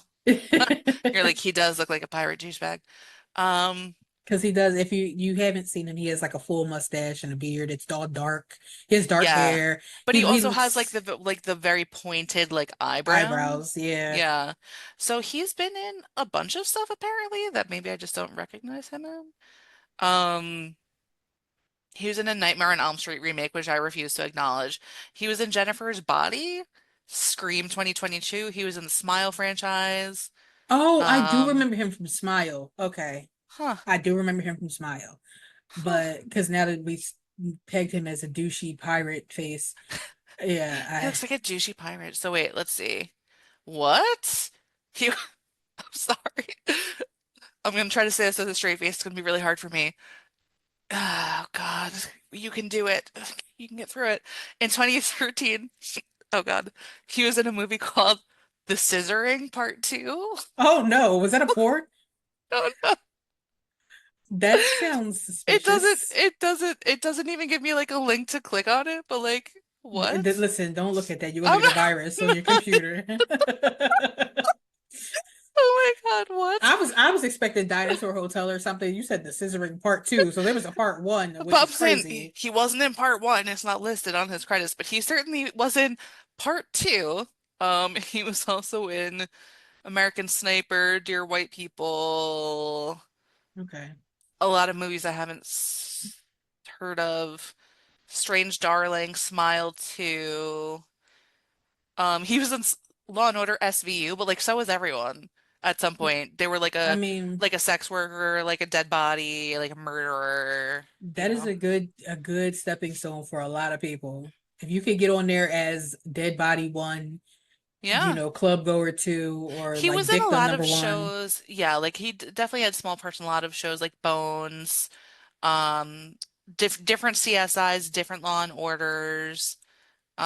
Oh, Walking Dead. He was there with Jonah. He was there with Jonah slash Carl. Um, yeah, I don't know. I think, like I said, this movie does do a good job of building the tension for me personally, because I had to watch some of it like this, so that's a good sign. And I've seen this before too. So it's like it's been a while, so I forgot where everything was at, but I do Right. remember a lot of it. I will say one of the things I found to be, I know they did as good as they could. That sounds terrible grammatically. With the bodies, but towards the end when the bodies were all around him, they looked so fake to me. I remember them looking a little realer, but so like even like their eyes, because they were like whited out, their eyeballs. And it looked so fake that I was like, well, imagine if you're standing in his shoes. Are you freaking out? And then I was like, yes. Right. than if I Yeah. was like standing right there, but they did look fake to me at that point. Um, You're talking about when they fell out the wall or when they were yes, standing around him. it was when they fell out the wall a little bit. It wasn't as bad until you could see them all close up when they were all around him. That's when they looked super fake to me. And I know there were actually people in there because there was a part where you saw all their hands reach out and their hands looked creepier. So I think what they might have tried to do is double up, like you were saying before, with like CGI and practical. I Yeah. think they were trying to do both and CGI'd too close to the sun. I think is what might have happened. They had an Um, Icarus moment. yes. So I think that was the only thing where I was like, oh, that looks a little cheesy pants. But the rest, I think, was solid. Like, I think this is a solid movie. I would recommend it to other people to watch. I have recommended it to other people to watch. Um, so yeah, I don't really have anything bad to say about it, except like the dad got on my nerves. I thought that like the kid actors did pretty good, you know. Um, yeah, I don't really have and Virginia Madsen, I like her. Not mad. Not mad at her. Yeah, I think that's pretty much all my feedbacks. What about you, aside from I know you said your fun facts, and how did you like it? What were your feelings, uh, etc.? I I went in this forgetting that I had saw it before. Um, and so once I started watching again, I was like, oh yeah, I definitely saw this. But it had been a long time for me too. I honestly, I feel like this is a solid movie. It's a solid horror entry. I don't agree with the critics either. I feel like we have to have these movies that lean on the tropes because the tropes wouldn't be what they are without people leaning Yeah, on them. Um, and I don't even think that this really falls into your typical haunted house trope just because of this backstory behind it, whether it's a true story or not. Because far and wide, people don't believe the real story either.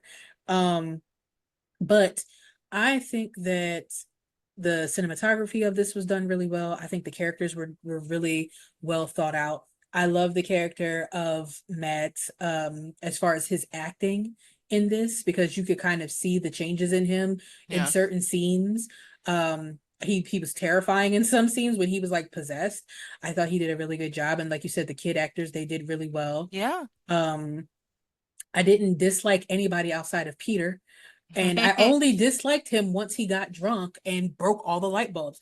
Prior Right. to that, I could understand the stress that they all were going through because anytime you have somebody who's sick in your life, in your family, and you're not only trying to hope that you're trying to help them get better, you hope they get better, but you also have financial issues, and you're separated. Like there was a lot going on Yeah. top of the haunting.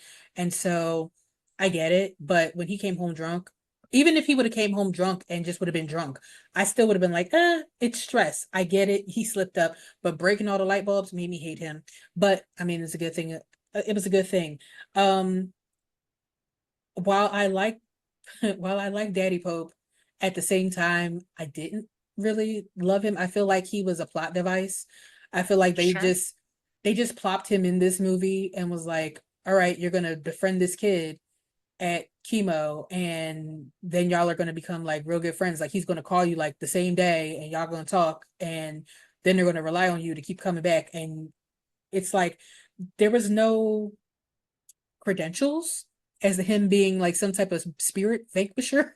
Right. So it's just like, I was just kind of like but I Yeah. I liked him as a character. It just was like it's weird that he was there. But Sure. you Sure. know. But other than that, honestly, I think the story was good. I was telling Megan when I watched it yesterday that the end credits, the music that they Right. play during the end credits before the actual credits start rolling, because movies had that little part where they show the pictures and stuff, was some of the creepiest shit that I've ever really listened to. And I normally don't really get too freaked out by like the music and stuff. I'm normally like, ooh, I like the way they did this, or it adds the atmosphere. It was really creepy to the point where I was like looking around like, oh shoot, I this is creepy as hell. So Yeah. I think they did a really good job setting the atmosphere and setting the creep factor from even the very beginning, showing those creepy ass funeral pictures with the same type of creepy atmospheric music going on. I think they did a good job with the ghost placement from here and there. Like it wasn't overdone. It wasn't so many No. ghosts that you're like, oh my God. And they said that they relied on jump scares. I don't think they relied on jump scares in this I movie at all. agree. I really don't think they did. There was just like a No, moment or two. right. Um, but nothing really There was like no, even so the parts where they showed Jonah, like for me again, because we know how I right. feel about people standing in the dark, being weird with their posture. But they would show him. Like it wasn't like a pop out. They would show it and they would stay on it. It Right. wasn't, there was nothing traditional really jump scare about this for me, even in the dumbwaiter where they showed him there. It wasn't like in your face. It was like they show it and then like the brother The turns around only kind of time, slow. the only Like, time a ghost popped out was when it popped out in Sarah's face. That was the only time a ghost yeah, actually popped. And that's, like I said, that was one of the only times I really jumped, like, oh shoot. yeah, Because, the other time where they had a ghost pop up was in the very beginning when Matt put his face against the window. And yeah, it jumped at him, but right. I That's didn't true. jump at that. Like I was just like, I did. oh. I did.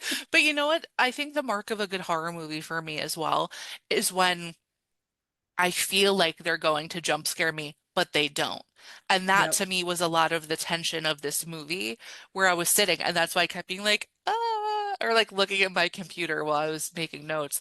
And they didn't do it. It's like I appreciate that almost like trickiness that they know that it's expected, but they're going to do something different. So they might have like a music swell in a particular place, but then Right. they're like, oh, then we cut to the next scene. Like it's just it's not like it's smart, it's strategic. So I appreciate that Yeah. about it as well. Like the part where the kids are playing hide and seek, and I said they had them running really fast past camera and stuff. Like it was scary because it came out of nowhere, but there was no actual scares that happened during that part. No, They just no. ran across the screen really fast and they like popped out and it was like, oh, okay. But it wasn't scary per se. Right. So I yeah, agree. but like overall, like I said, I don't agree with the critics. I think it was a solid movie.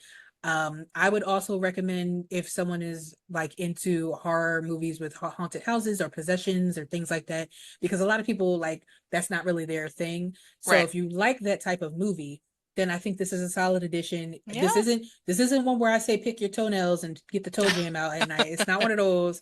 No. I feel like this is actually a movie where you could sit down and watch it. I would watch this movie again, probably not soon, but Yeah. if it came on, I wouldn't turn it off. I put it to you like that.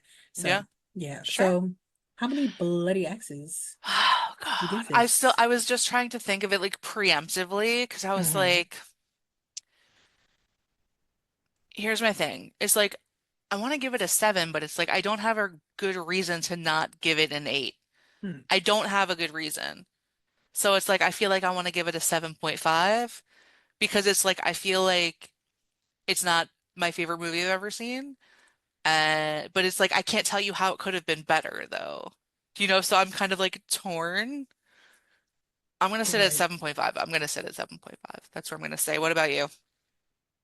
Um, Again, this movie is solid and it's funny because I had thought about it yesterday and I automatically came up with a number. And then like today I'm kind of like, oh, do I want to say that? So I think I'm gonna stick with my original. I was giving it a 6.5.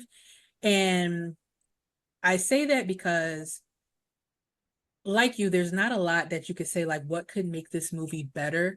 I No. think for the time, per usual, is 2009. It's a good movie for 2009. I think it falls in line with the movies of that time, that came out that were all about possessions and things like that. Like I said, we Yeah. had the Exorcism of Emily Rose, and there was a whole bunch of other ones just like that. You couldn't walk any at the time. There was a Blockbuster, okay, people.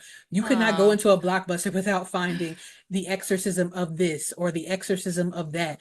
And all of those movies kind of follow the same type of right. storyline like this. Or when you get into the Conjuring movies, which are similar possession haunting movies. Um, I think the only thing that I probably would change is maybe giving it a stronger, maybe making the storyline about the cancer a little bit stronger because I didn't get anything from that. Like had I will say I didn't put it in here, but they had alternate endings, and one of the endings was to have Matt die at the end. Oh, Yeah, they said that the cancer just like took over and it did kill him, like all the stress and everything just killed him, and that was that. But they decided not to do that because the real person did not die, and so, but yeah. I would be kind of offended if that were right, my story. I'd be right, like, so I have cancer, which is true, and then you let the cancer kill me, but I'm Right. alive? That feels Yeah. weird to me. Like I feel It does feel like it's just like an yeah. extra liberty that you probably shouldn't necessarily take. Yeah. But Jeez. I feel like had he died, had they made that choice to make him die, I wouldn't have felt anything because that cancer storyline wasn't strong enough. I felt more for Jonah at one point than I did for Matt. I felt more for Sarah and Wendy at one point than I did for Matt, even Yeah. though he was the one going through the cancer. I think that they could have done more with that storyline to make you feel a little bit more connected. But outside of that, oh, and I guess again, giving Daddy Pope a little bit more substance to his story and giving a little bit more credentials as to why he would be an expert at this, because they don't go into that. They just tell you that he's an expert at being dead and being alive at the same time. Right. Um, so I think there's a few things that they could do there, but overall, I Sure. think giving it a 6.5, leaning maybe even a 6.75, um, I think that that's solid and fair for it. So Sure. yeah, It was a solid one. I like this one. Like, yeah, and I agree that I would watch it again in the future. I'm kind of like that with anything. I can't watch anything over again right away. I need some time to pass. I need to kind of like forget a little bit for me to be able to enjoy it yeah, again. So yeah, so I think that was solid, good addition. And yeah, hope you guys like that one. If you've seen it, I assume that you have, or you will go watch it because yeah. we talked about it and it was fun for you or something. I don't know. Whatever. That's true. So, you have any closing thoughts outside of that? I do not. I All don't have right. any closing thoughts, Well, except for take care of yourselves and each other, a la Jerry Springer. Those are my uh, final thoughts. rest in peace, Jerry. May he Um, rest in peace. so I will close this down here. With that said, we thank you for joining us for another unsettling episode of the Horror Ghouls podcast. And whether you believe the events of this story actually took place, or if you think it was just another exaggerated ghost tale, A Haunting in Connecticut reminds us that some places hold on to their past, and sometimes the past refuses to let it go. And if you enjoyed this episode, be sure to follow us at the Horror Ghouls on Instagram, Facebook, YouTube, and your favorite podcast platform for more deep dives into the eerie, the unexplained, and the downright terrifying. Also, be sure to turn on your notifications so you never miss a pod from us. So, until next time, stay spooky. Keep extra light bulbs hidden in case some drunk breaks in and breaks them all. And remember, some houses come with skeletons in the closet, sometimes literally. Aw. All right, see you next time. Bye. Bye.